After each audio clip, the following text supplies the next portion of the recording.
खुलुमबाय बे समाव बडलेण्ड इंखं टेलिभिजननि स्टुडिअ आं मिथिका नार्जारि दिनै फुंबिलिनि गाहाय रादाबफ्राव दङ।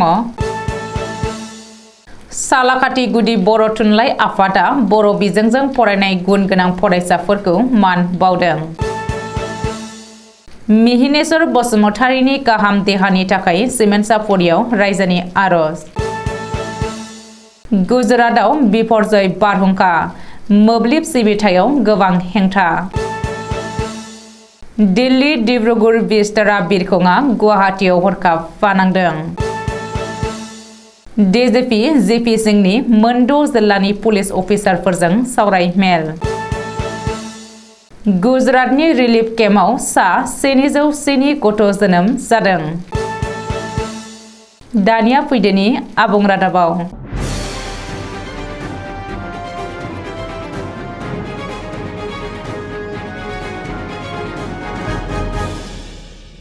बर' बिजोंजों फरायनानै सेथि थाखोआव उथ्रिसार जानानै ओनसोलनि गेजेराव 10थि मासि आवग्रिनो हानाय सेथि आरो नैथि थाखोआव उथ्रिसार जानो हानाय फरायसाफोरखौ सनिबारखालि सालाकाथि गुदि बर' थुनलाइ आफादा आफादनि मावख'आवनो सानसेनि मेहेरगोनां हाबाफारिजों बरायनायजों लोगोसे मान बावदों।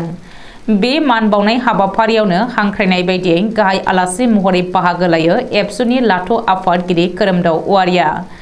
गाहाय आलासि महरै बाहागो लानानै बरायजानो हानाय साफ्रोमबो फरायसाफोरनिसिम गाहाम हामलायथि बावनानै उनाव फिन एबसु बर' थुनलाइ आफाद आरो बर'नि गुबुन गुबुन आफादफोरजों बरायजानो हाबावनाय बायदियै गुन गोनां सोलोंथाइ लानो खावलायबावो। बर' फरायसाफोरनि थाखाय बर' बिजोङानो गुन गोनां सोलोंथाइ लानायनि साबसिन लामा होनानै देग्लाय निट आनजादाव उथ्रिसारनाय बांसिन फरायसाफोरानो बर' बिजोंनि फरायसाफोर होननानै गावनि बिबुंथिनि गेजेरजों फोरमायो। हाबाफारियाव माननि आलासि महरै मिरु एबसुनि गेलेमु नेहाथारि गणेश बसुमतारियाबो बाहागो लानायजों ओनसोलनि मेलेमजिबि फोरोंगिरि रायजो राजाफोर आरो फरायसाफोरनि बाहागो लानायजों हाबाफारिया मोजाङैनो जालाङो। बर' कसारी अनसाय गाव हायुङारि खुंथायनि गाहाय मावफुंगिरि सोद्रोमा मिहिनेश्वर बसुमतारिनि गोग्गो देहा फैफिननांगौनि थाखाय सुबुं आरज हाबाफारि। धेमाजि जिल्लानि गासै बर' माहारियारि आफादफोरा बे हाबाफारियाव बाहागो लादों।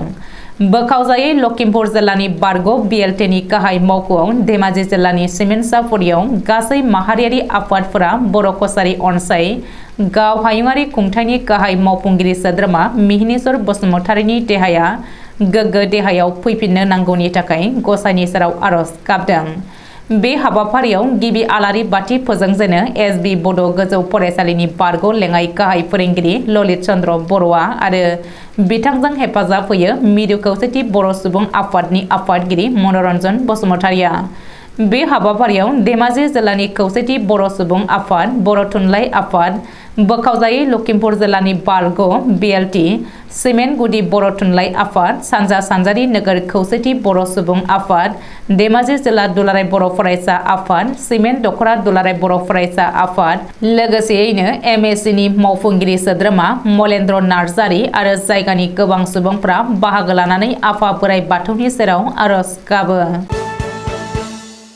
गुजरातनि लैथो रुगुं ओनसोलाव थानाय सुबुंफोरखौ बिपरजय अखा आरो बारहुंखानिफ्राय जिउ रैखा खालामनो हादोंब्लाबो नाथाय गोबां खहा सैनांबाय।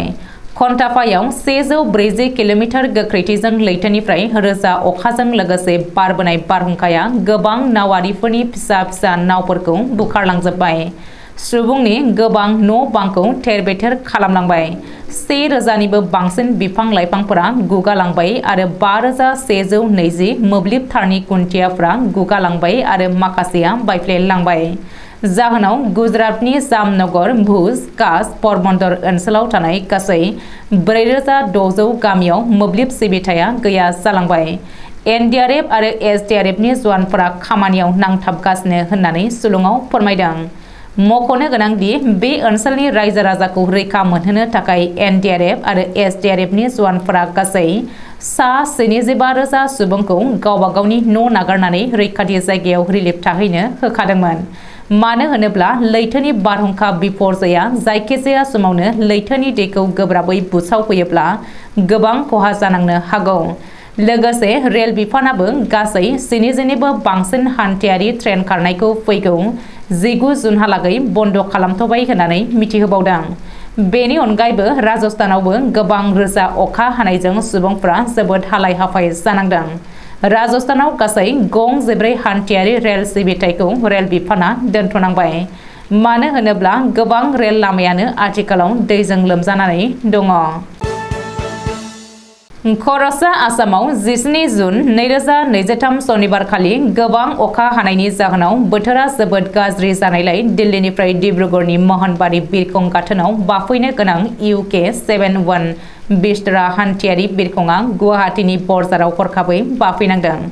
डिब्रुगड़ मनबारी बिरखं गाथोनाव सानजौफुनि 11:45 रिंगायाव बाहैनो गोनांमोन। नाथाय बोथोर गाज्रिनि थाखाय इमारजेन्सि लेन्डिं खालामनांदों गुवाहाटी बिरखं गाथोनाव। मख'नो गोनांदि बेनि सिगाङावबो थांनाय 4 जुन 2023 अक्ट'खालि चेन्नाइनिफ्राय डिब्रुगड़सिम फैनाय 6E2652 इन्डिग' हान्थियारि बिरखंआ बोथोर गाज्रिनि जाहोनाव गुवाहाटी बिरखं गाथोनाव इमारजेन्सि लेन्डिं खालामनांदोंमोन। आफां आसामनि गासै मोनद' जिल्लानि SP, ASP, OC आरो CID ब्रान्चखौ लानानै DGP JP सिंहआ शुक्रबारखालि मोनाबिलि समाव बङाइगाव जिल्लानि बेंगिरि मावख'आव थानाय कनफारेन्स हलाव मोनसे रिभिउ मेल एबा सावरायमेल खुंदों। बे रिभिउ मेलाव क'क्राझार, चिरां, बङाइगाव, गवालपारा, खोला सालमारा आरो धुबरी जिल्लानि गासै पुलिस अफिसारफोरा बाहागो लादोंमोन। रिभिउ मेलाव आथिखालाव गोदानै उजिनाय VLA थिउरिया हान्जानि सोमोन्दैबो पुलिसा सावरायदों आरो गासैबो सिगांनि पेन्डिं केसफोरखौ बेसेबां मावफुंनो हाखो बेफोरखौ जखा लाफैदों DGP JP सिंहआ। लैथोनिफ्राय बारबोनाय बिपरजय बारहुंखा आरो अखानि जाहोनाव गुजरात सोरखारनि मिथिंगायारि आफोद सामलाय आफादा भुज काछआव बानायनाय मोन 175 रिलिफ केम्पआव गासै सा 707 बिमाया गथ' जोनोम होदों। सोरखारनि सुलुङाव फोरमायथिनाय बायदिब्ला गासै सा 1200 आइजोफोरा मोदोम फारिनि मुं थिसनदोंमोन आरो बेनिनो गासै 701 आइजोफोरा गथ' जोनोम होबाय। अदेबानि गुबुन माखासेयाबो सानसे साननैनि गेजेराव गथ' जोनोम होबावनो हागौ होननानै डाक्टारा मिथिहोबावदों। बेनिखायनो गुजरात सोरखारनि सावस्रि बिफाना मोदोम फारि आइजोफोरनि थाखाय आलादायै जर'खा मोदोम फारि जोथोन लाग्रा इउनिट गायसनखादों होननानै सुलुङाव फोरमायदों। दिनै फुंबिलिनि रादाबा एसेनोसै। गोजोन्थों।